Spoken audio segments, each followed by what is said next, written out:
Good morning, everyone, and happy Friday, or good afternoon, or good evening. Just giving you a reminder that there's a live quizzes game today, which is Friday, at 11 o'clock a.m.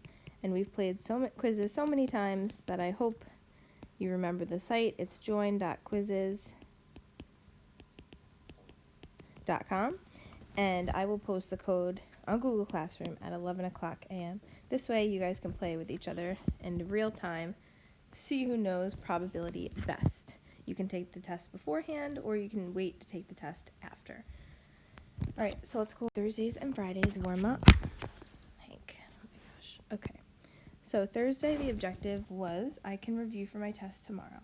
It says an after-school program offers tutoring for different subjects. During the last month, a teacher recorded the number of students who participated in tutoring in each subject as shown in the table below.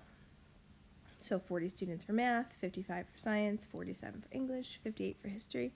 Explain how the teacher could use these data to predict about how many of the next 100 students will participate in math tutoring. So the first thing you have to do, as always with probability questions, add them all up.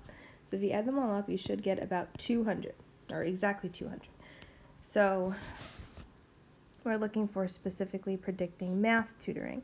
So how many were out of 200? It was 40 out of 200, and they want to know how many out of 100. And then you go ahead and solve that, cross multiply, you should get 20 students.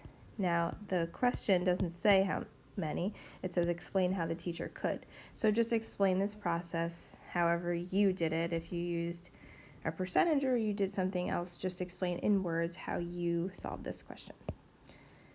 All right, today's warm-up. The objective is I can do my best on my test. A board game has a spinner divided in sections of equal size. Each section is labeled with a number between 1 and 5. Which number is a reasonable estimate of the number of times the spinner will land on the section 5 over the course of 150 spins? So, we only have we have 3 fives out of 1, 2, 3, 4, 5, 6, 7, 8, 9, 10, 11, 12. So that is 3 out of 12. 3 fives out of 12 is equal to x over 150, and then cross multiply. 12 times x is 12x. 3 times 150 is 450. Divide both sides by 12, and x is equal to 37.5, which, because this is a reasonable estimate, we would round that up to 40. C. All right, enjoy the rest of your day.